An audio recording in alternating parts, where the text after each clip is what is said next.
Hey guys, this is Mitch with FinePoint and today we're going to talk about how to build a LAN server browser for C# Godot. So we're going to go through the process of building out our server browser, then we're going to go through and create our broadcaster, then we're going to go through and create our listener. We're going to talk about some of the lower level networking things like byte arrays and ASCII and things like that, and how to create custom signals inside of Godot. That's what I have in store for you guys today. Let's go ahead and get started. Okay, so the first thing that you'll notice is that my scene has actually already been pre-built, or at least there's stuff that's completed. Now, the reason why is because I already have a previous tutorial where I talk about the basics of multiplayer inside of Godot for C#. And basically, you go through the process of talking about how to host a game, how to join a game, how to create basic synchronization, things like that. So I'm going to start from that point. And if you guys want to start from your own scene, that's totally fine. If you guys want to follow along without this setup, that's also totally fine. But if you want to use this setup, I have a link to the project in the description below, and you guys can go ahead and pull that down and use that. Or of course, you can follow my previous tutorial. But with that being said, the first thing that we need to do is we need to actually build out our server browser. So we're going to come up here, we're going to right click, add a child node, we're going to add a control node, and we're going to call that server browser. Like that. And with our LAN system, we need to be able to broadcast our stuff out, which means we're going to need some kind of broadcast timer. And basically what this is going to do is it's going to broadcast out and broadcast our game. So we actually need to build that. We could build that through code, but building it through this is going to be a lot easier. So we're just going to right click, add a child node, type in timer, and we're going to call this broadcast timer. Like that. Once we have that, we can actually build out a panel. So we'll right click, add a child node, type in panel, and then we're going to drag this guy down here like this. We're going to make it about this big, give or take. And then we're going to right click, add another child node. We're going to add in a VBox container. We're going to make that into a full rect. We're going to pull this guy down like this because we're going to want some headings up here. And then we're going to want to make out a row of our actual server info. So I'm going to come in here and put an HBox container. I'm going to right click, add a child node, and we're going to display specific data. So the data that we're going to display is the name. So we're going to add in a label like that. We're going to add in a label specifically for the IP address. We're going to add in a label for the player count, and then we're going to need to add in a button so that we can actually join that game. Now what I'm going to do is I'm going to grab these three guys. I'm going to say layout, container sizing. I'm going to tell them all to expand, and that's going to expand across the way. So the first one's going to be the name of the server. The second one is going to be the IP of the server. The third one is going to be the player count, like that. And then the last one is going to be the join button, like that. We'll come in here, we'll type join. And for player count, we'll just put 0 for right now. For IP, we will put 192. And for the name, we'll just put name. That way we have something here for informational. Now, something else that we have to look at is we need to have headings. So we need to have name, IP, player count, and then probably nothing, right? So what we'll do is we'll duplicate this guy. We'll drag it up above our VBox container, and that's going to put it out into its own spot. And we can drag this guy up like so and put it up here as our top label. Then we can just grab this, change this to name, change this to IP, change this to player count. And then we don't really want this to be a button, so we'll get rid of the button, and then we'll duplicate this and we'll type join. Or you could just type nothing if you don't want anything there.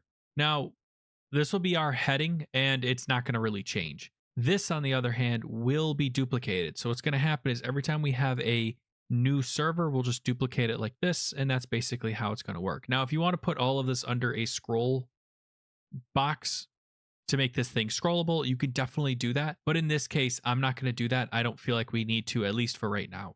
So what we're going to do is we're going to double click this guy, type server info. We're going to right click and save branch as seen as server info, like that. And then I'm going to delete this guy and hit enter, and that's going to remove it from our stuff. Now, once we have all of this, we're basically ready to set up our code. So we're going to go to our server browser. We're going to right click, attach a script. We're going to call it serverbrowser.cs, and we will hit create.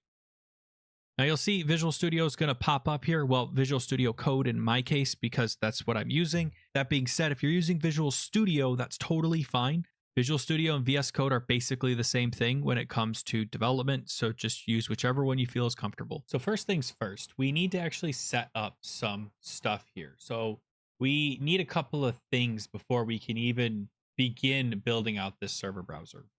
We need to build out a broadcaster. We need to build out a listener. So basically, think of it like this. We're going to broadcast our information out, and then we're also going to listen for that information, right? So think of it like if you have a server, it needs to broadcast its data. And if you have a client, it will need to listen. Or if you have players that want to join that server, they're going to need to listen for that information, which means we're going to need a broadcaster, a listener, a broadcast port, a listen port, and the address that we're broadcasting on. So what we'll do is we'll come in here, we'll export out a variable, and we'll do a packet peer UDP, and we will call it broadcaster. We'll make that equal to a new packet peer UDP. We'll do packet peer UDP listener is equal to a new packet peer UDP. And we'll need the semicolons. I'm kind of coding for Godot right now. And I will also have to export this guy out. So export. There we go.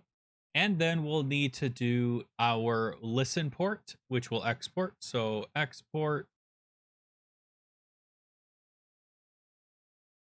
listen port. And we're going to default that to 8911.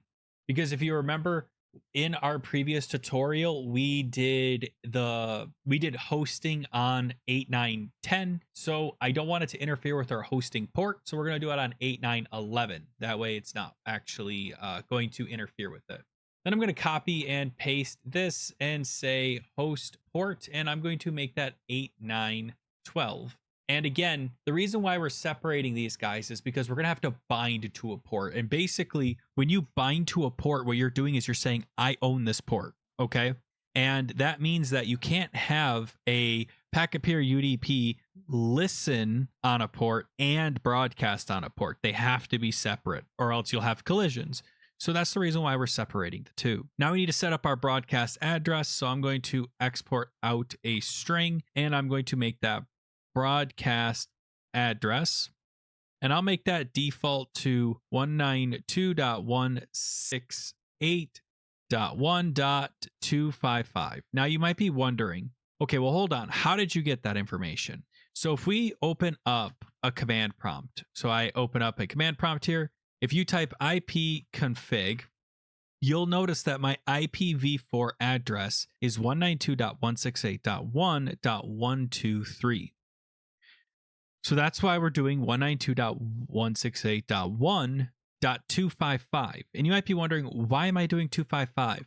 So 255 is called the multicast address. It's basically saying, hey, everything that's on this address, fire off to that IP address. So that means it's going to go from 1 all the way up to 255. So it's going to go through 1 through 255, and it's going to broadcast to whatever our listen port is, if that makes sense. Now, something else that we need to have is we need to have a reference to our broadcast timer. So we will go timer, broadcast timer. And I'll just come in here and say on ready, broadcast timer is equal to get node timer, and we'll pass in our broadcast timer. And I believe, if I remember correctly, let me open up Godot real quick. It is called broadcast timer. So we'll just grab that and I will paste it. And that's just going to give us a nice reference to this information. First things first, we need to set up some stuff, right? So we need to set up our broadcasting. So I'm going to make a function for that. So I'm going to say private void set up broadcast, and I'm going to pass in a string name. And what I'm going to do is I'm going to set some room information. Now, we can make this anything that we want. We could make it a dictionary. We could make it a list. We could make it an object if we want. It's up to us on the type of information we're going to set up. In my case, what I'm going to do is I'm going to create a object that's dedicated to this. So we'll come up here. I'm going to click new file right here, and I'm going to type serverinfo.cs, enter. And then I'm just going to say public class tab server info. And then I'm going to say public string name, public int player count, and any other information we might need about our server. So if you wanted to pass in the IP address, or if you wanted to pass in, who is in it or things like that, you can definitely pass all of that with your server info. In my case, I'm just going to pass these two things because it's really all I need to populate my server info on my server browser. So that's why I'm going to only do those two. And then what I'm going to do is I'll make a reference to it right up here. So I'll say server info like that.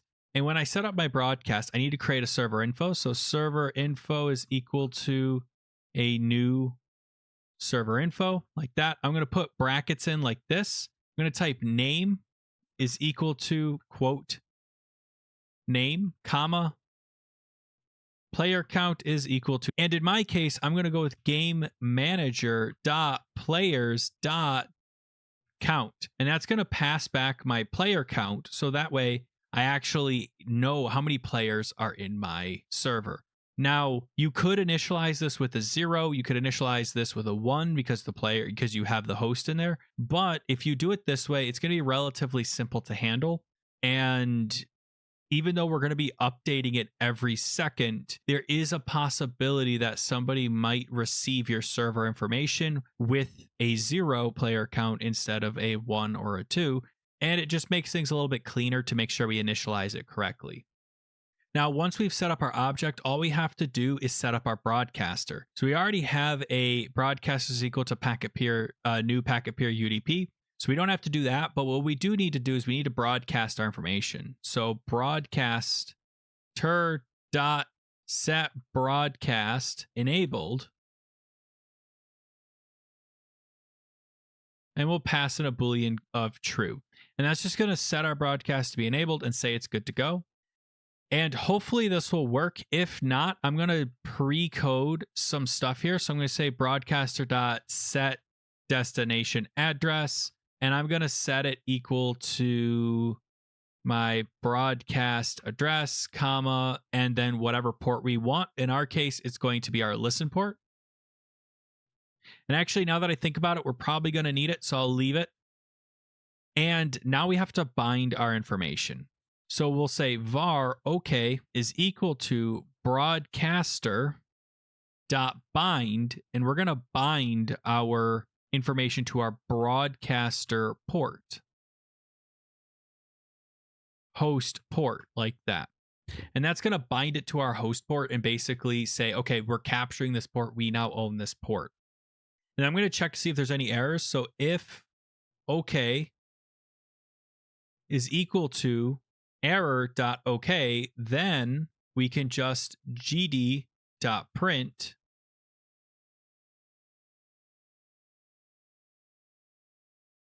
bound to broadcast port space plus broadcast host port dot to string.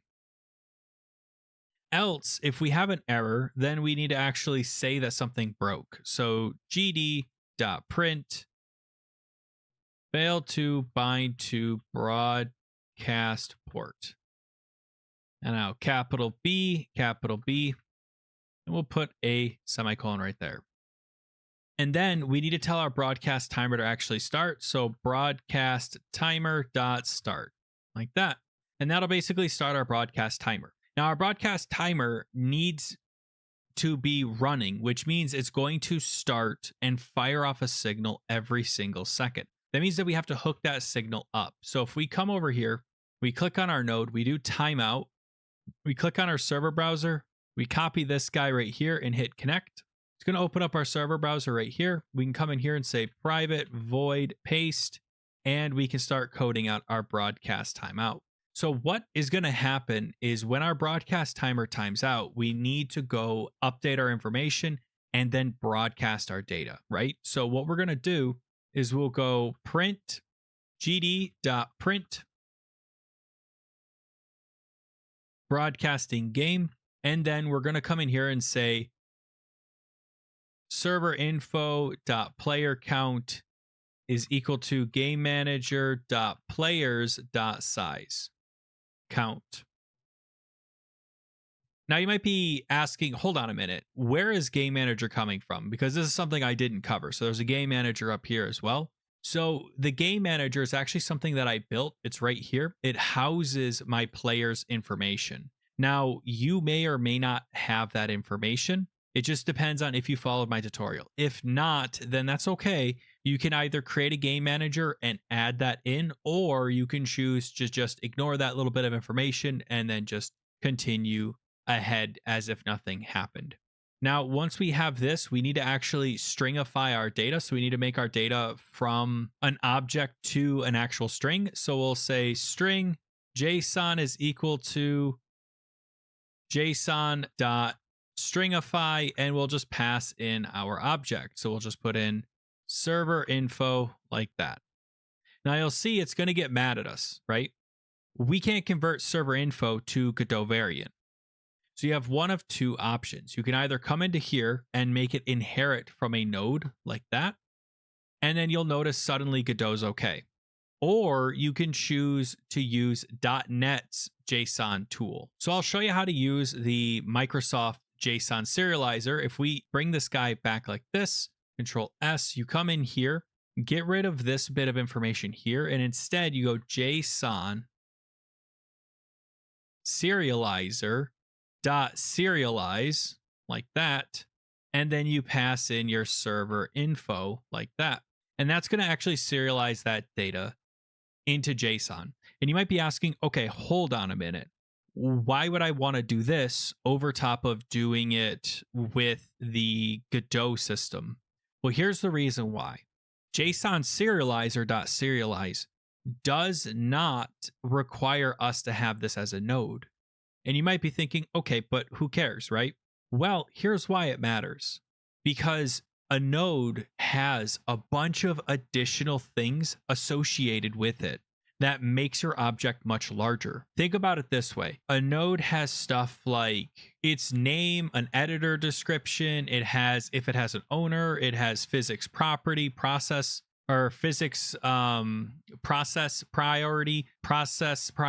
It has the thread group it's in. It has the order that it's in. It has the thread messages, right? So it has a lot of additional stuff that we just don't need to serialize. That's just additional data and additional bandwidth that's getting shoved across the wire when we could just get away with doing two small little objects like that, and we basically are good to go.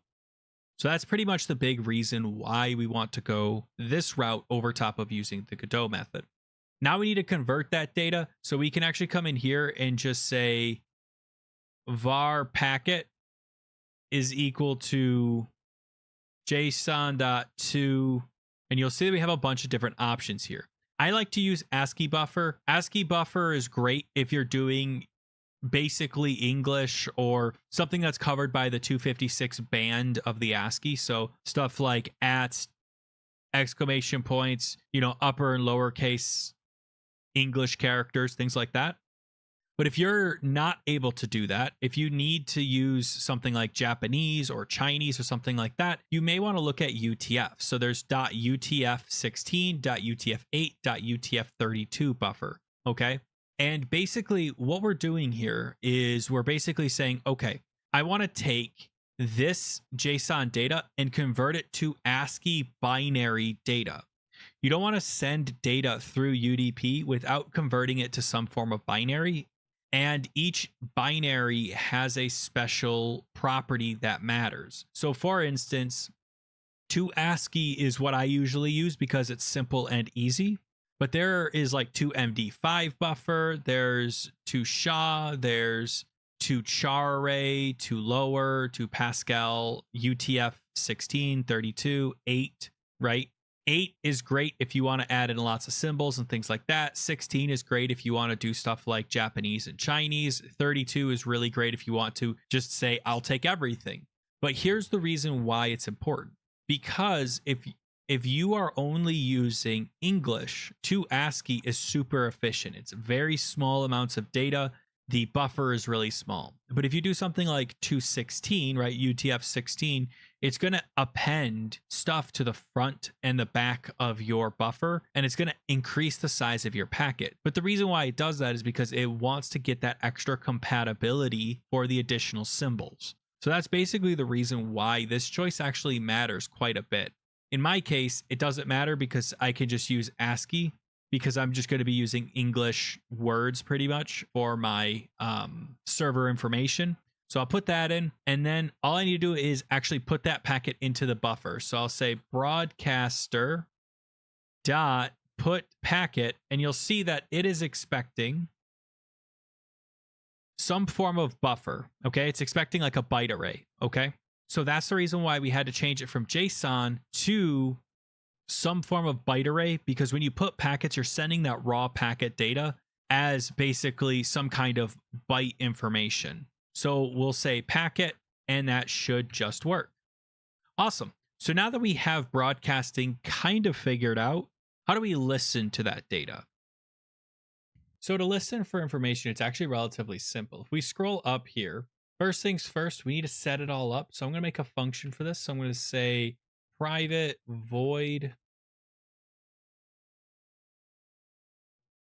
setup listener.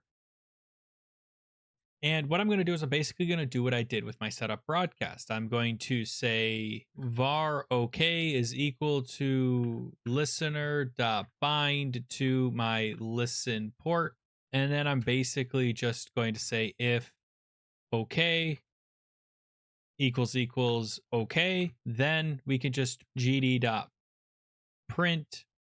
and we'll just basically say bound to listen port space, and then I could just basically pass in my port. So I'll say listen port dot toString like that. Else gd.print failed to bind to listen port.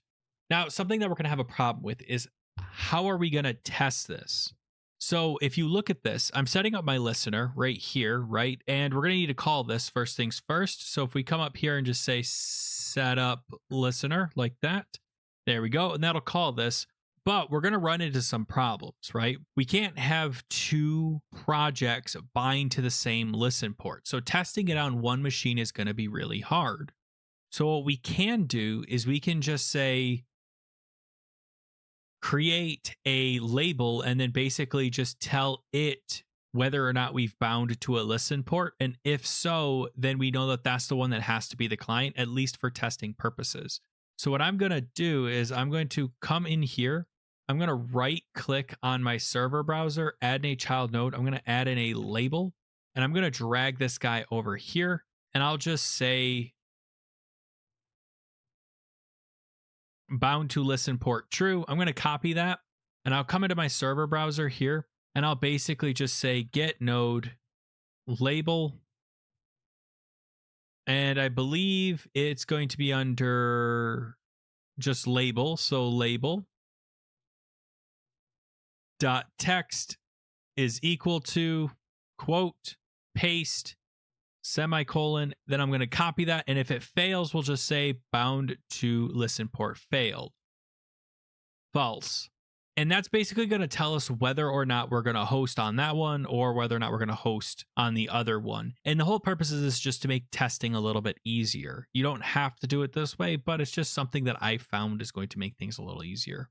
Now, once we have that, we actually need to check if we have any packets. So we're going to do that under our process. So every single tick, we just kind of look to see if we have any packets. So if listener dot get available packet count, if that's going to be greater than 0, then we know that we have some available packets waiting in our queue.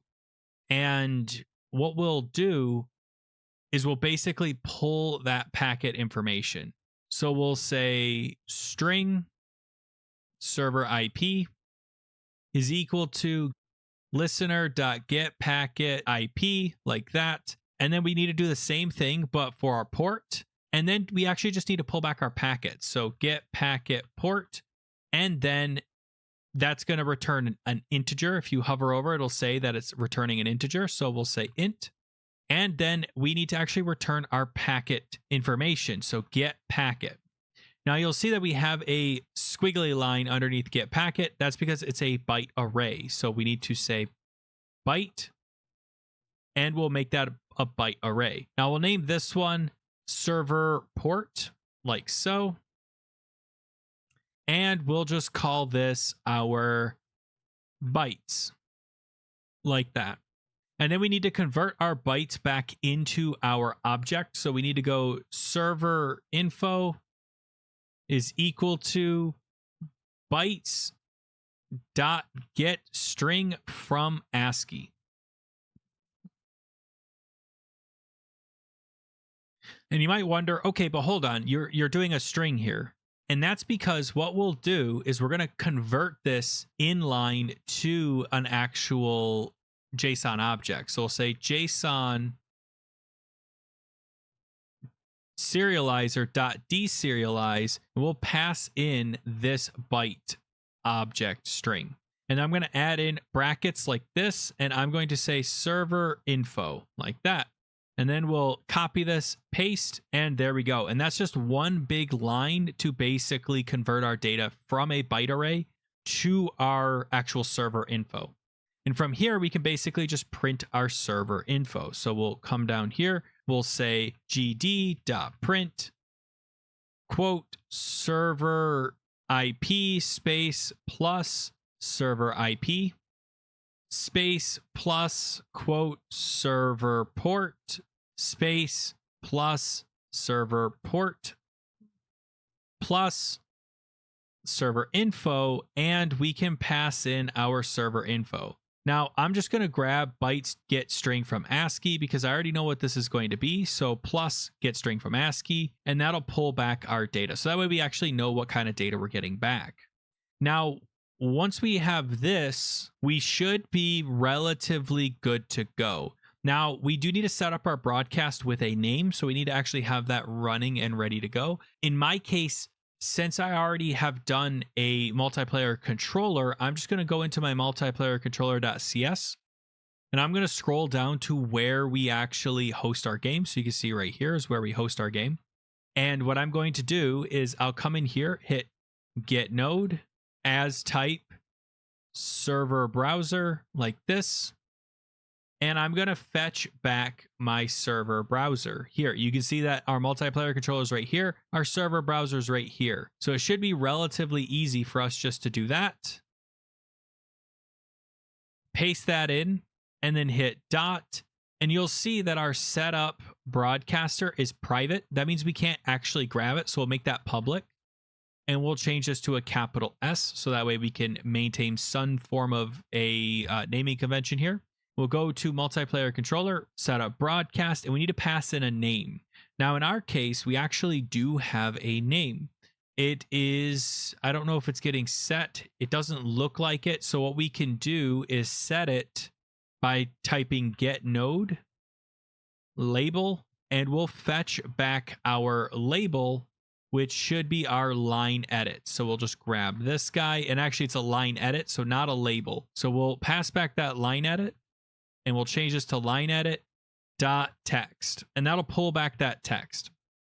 And what I'm also going to do is I'm going to hit space plus quote S server. That way we know whose server it is. It just doesn't show up and just say, hey, there's a lobby called Mitch, right? We want to have some kind of name to go with it to make it a little bit easier to read and understand. So we're going to say Mitch's server, right? So if I type Mitch in, it's going to say is server. So that way we actually have something that we can work with. Now, once we have this, we should be relatively good to go. So if we head over here, we hit Control S, we head up to our project, debug, run multiple instances, and make sure that we have run 2 instances. If we have more than 2, then this still will work kind of, but it's best if we just run 2 instances. You don't want to run 1 because this is a multiplayer tutorial, so we'll do well with 2. We're going to hit play. You'll see I have 2 instances here. I have one that says bound to listen port false and one that says bound to listen port true. Now, because this one did not bind to listen port, we know that this can be our host. So we'll type Mitch and we'll click host. And hopefully, if done correctly, we should start seeing some information right here. So you can see we broadcasting game, server IP, server port, server info seems to be empty. So that's not good, but that could be something that we did incorrectly, but we are getting back data. So that's good. We're at least getting there. We definitely have to figure out what's going on with our server info though. So if we head over here, we take a look at our broadcast. When we're broadcasting our game, we are serializing our server info. That's totally fine. We're deserializing that info.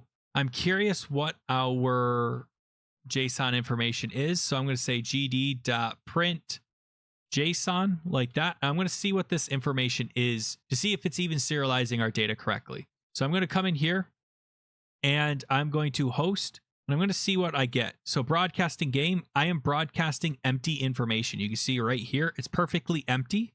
So that means that the serialization isn't working.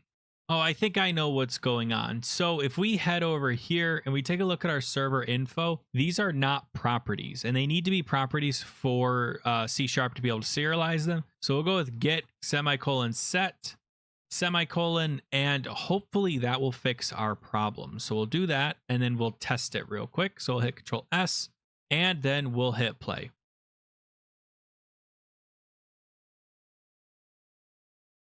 So we have one that is bound to listen port false, one that is bound to true. So we'll hit host and you'll see that we now get our information. So you can see that we have U200 or U0027 server. That's because it's an empty information. So if I hit stop, I hit play, I'll show you if I come in here, this guy's bound to the listen port. So I'll type test host and you will see that it says test server. And there we go. So now we're actually getting our information. So that's awesome. That's like 90% of our work done right there. Now that we have our server information showing up, now we just have to actually get it to spawn. That should be relatively easy. We already have our object here, right? If you remember, we created it. I believe it was down here under server info right here. So really all we have to do is basically just take this information and use it to spawn this guy and, you know, deploy it from there. Now, what we can do is if we go to our multiplayer controller, we can go to our server browser here. We can basically say, hey, when we get data in, instead of just logging it out, we can basically spawn a pack scene. So I'm going to come up here. I'm going to export and I'm going to say pack scene, server info. I'm going to hit Control S. I'm going to scroll down here to right here, and I'm going to check to see A, if my stuff exists, and if it does, then update it, and B, if it doesn't exist, then it needs to actually spawn it. So first things first, we're going to need to spawn our stuff. So we'll say control server info is equal to, looks like server info instantiate as a type control like that. And then we basically can set our server info.name equal to our info.name. And the reason why I'm setting the server info.name equal to info.name is because I want to be able to check to see if that child exists.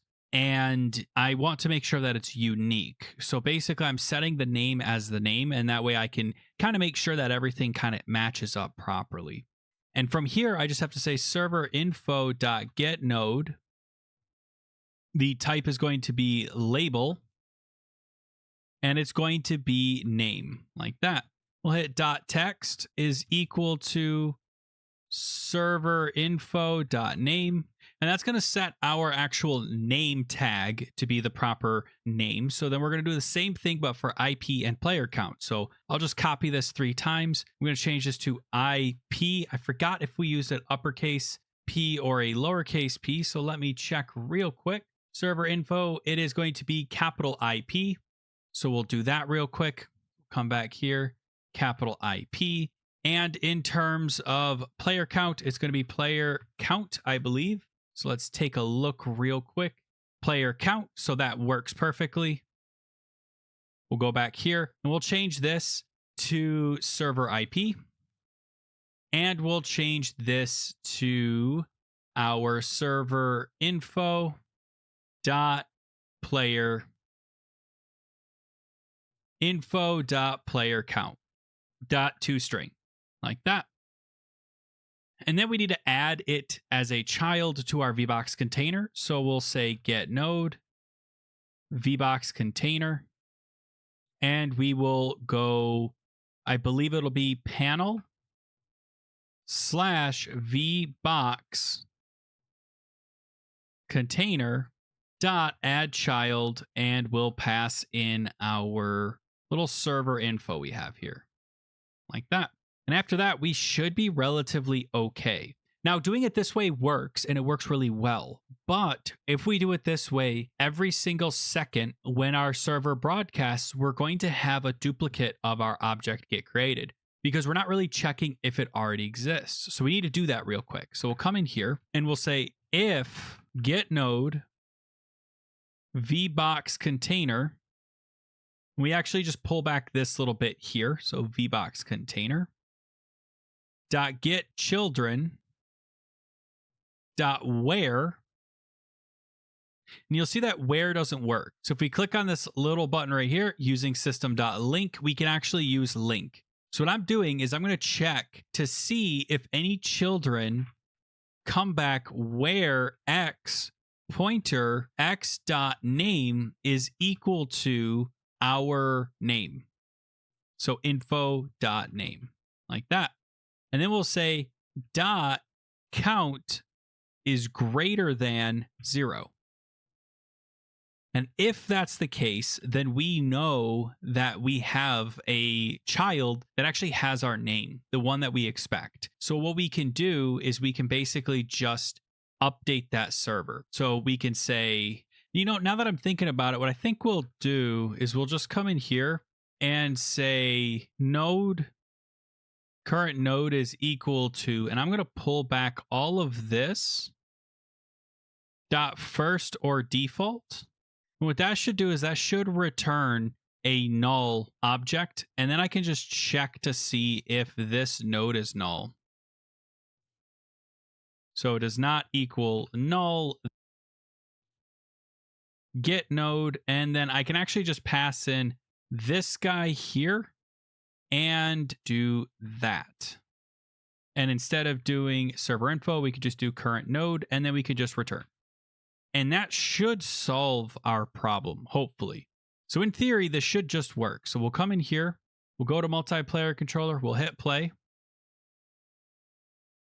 We will host. Oh, and we have a crash. That's not a good sign. So object reference not set to an instance of an object. So that's fine. That's actually kind of expected. So that was my fault. So it's mad because we never actually set our control node. So if we head to our server browser, you'll see that our broadcaster is empty, our listener is empty, our listen port is correct, but our server info is empty. So we'll just drag server info into that with Control S. We'll hit play. Good news is it got that far, which means that we are doing something correct. So we'll hit host. And you'll see that we have an empty S server, IP address, player count is 1. Now we should probably update our IP because when you first get that packet, it doesn't have the IP. So I'm going to pull that back as well. So we'll update that as well. So I'll pull this guy in. So Control C, Control V, and we'll change this to current node.get node. And hopefully everything will just work. So we'll see real quick. And we'll see if I hit host, you'll see here, this pops up perfect. So it works. So now if I click join, which right now is set up to my local host, so it should just work. If I hit join, you can see I have a player count of 2. Awesome. So all of our code works, which is great. Now the question is, 1, how do I shut this stuff down? Because when I hit start game, it's going to work, right? So I can actually play my game. So you can see how it's actually working. See? But you'll notice that something that it's still doing is it's still broadcasting our game and it's still playing our stuff. So we have to fix that, 1. And 2, you'll notice that I had to click join. I had to click this join. I didn't click this join. So we have to hook that up for it to work. So let's do that. So to hook up our join button, we need to actually create what's called a signal. And you already know that from Godot in general, but to do it in C# and to create custom signals, it's a little bit on the weird side. So what we have to do is we need to go into our server info and we need to hook it up to something. So we do have this server info.cs here. So I do think that we could either make that into this object or we could create a special script just for this. And that's a good question on which one we want to go with. And I think what I'm going to do is I'm going to right click this, attach a script, and I'm just going to call it server browser info line.cs. And then I'm going to come in here and just hit server info, and I'll actually make that capital S, and we'll make that public. This is basically just going to give us a little bit of expandability in the future if we need it.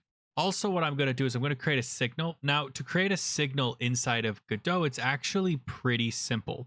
All you have to do is you put bracket bracket signal like that. You throw up a decoration, and then you say public delegate void, and then you create that signal. So you just say something like join game event handler like that. And then if we hit Control S, we go back to Godot, we hit build. And as long as we did everything correctly, I'm not seeing any errors or anything like that. If we click on our server info, go to node, you can see we have our join game signal. Now it has to have event handler at the end or Godot doesn't recognize it as a signal. And you need to compile or else you're not going to be able to see it correctly. Now we need to add our button down to our join button. So we'll click on that. We'll Control A, Control C, connect. It'll pop this guy up. We're going to hit enter, enter, private, void on join button down. And then we will go ahead and emit that signal. Now to emit the signal, all we have to do is type emit signal. And we need to pass in signal name dot join, and in theory it should come up with our signal dot join game, and I'm going to put a semicolon. Now you'll notice that if I hit build, it seems to be fine. Godot doesn't get mad, nothing really gets mad, but you'll notice that C# does, and there's not really much you can do about that. It's just going to throw this issue and you'll just have to deal with it because unfortunately that seems to be the way that this works. But we'll see how this goes and we'll go from there. So we may want to pass in actually the IP of what we're going to be connecting to. So I'll just pass in a string IP like that, comma, and then I'll just say get node label like that, quote IP dot text, and that should pass back that text so that way we can use that with our join game. Now once we have that, we do need to pass it up through our server browser to our multiplayer controller. So we'll go to our server browser, we'll come down here and we'll connect a signal to a function. So first we have to create that function. So we'll say private void on join game like that, and we'll pass in a string IP. Now we should be able to connect it by just coming in here and typing server info dot join game plus equals underscore on join game.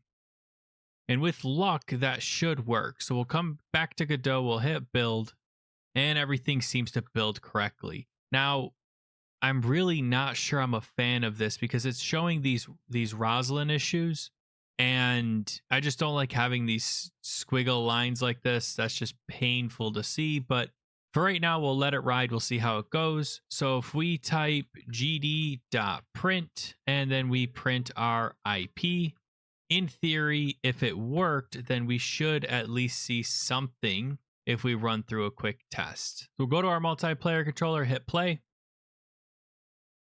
We'll host.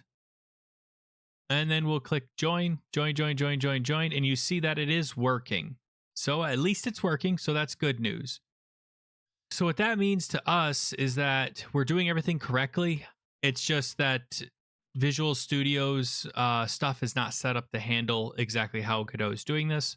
So what we'll do is we'll basically do the same thing that we did here, but for the server browser side. So I'm going to copy this guy. I'm going to go into server browser, scroll up to the top, paste, put that signal in, and then I'm basically just going to grab this bit of code here, copy it, come in here, go down here, paste it into my join game. I'm going to emit my signal, which is going to be my join game signal. And instead of my label here, I'm just going to pass IP. And then I'm going to go into my multiplayer controller, and on startup here in my ready, I'm just going to link us to a function. So I'm going to get a reference to my object. So get node.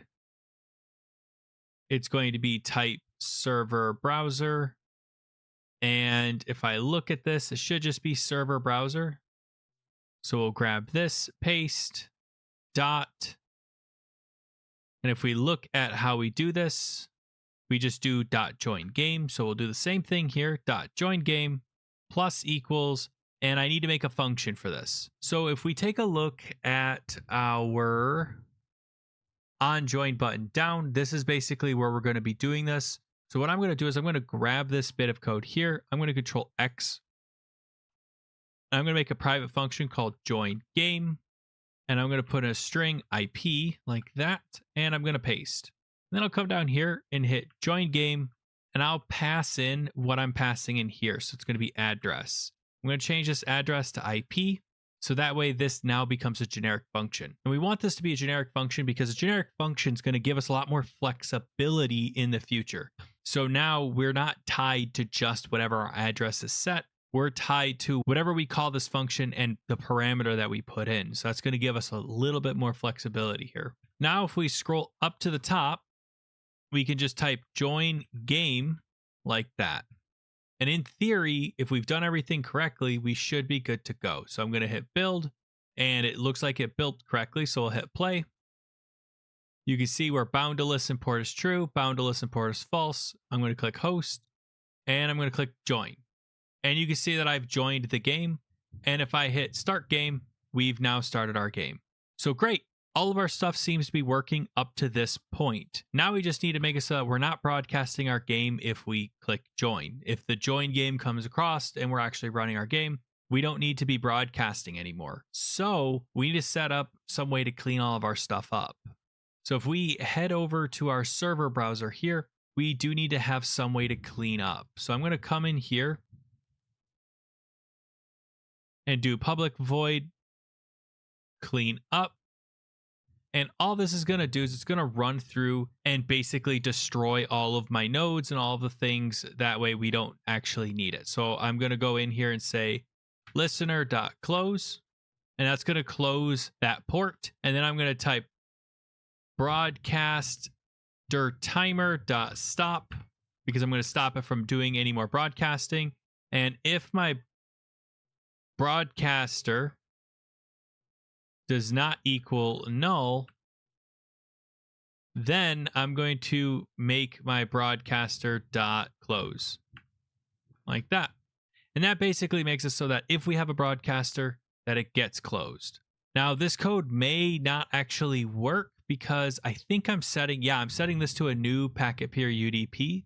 So what I'm going to do is I'm going to get rid of that like that. I'm going to come down to setup broadcaster, and I'm going to set broadcaster equal to a new packet peer UDP. That way it's going to be null if we just set up a listener. And then all we have to do is call cleanup whenever we want to clean up and destroy our stuff. So if we go to our multiplayer controller, we can head down here, go into our start game, You can see it's going to RPC start game, and then we can all just go get node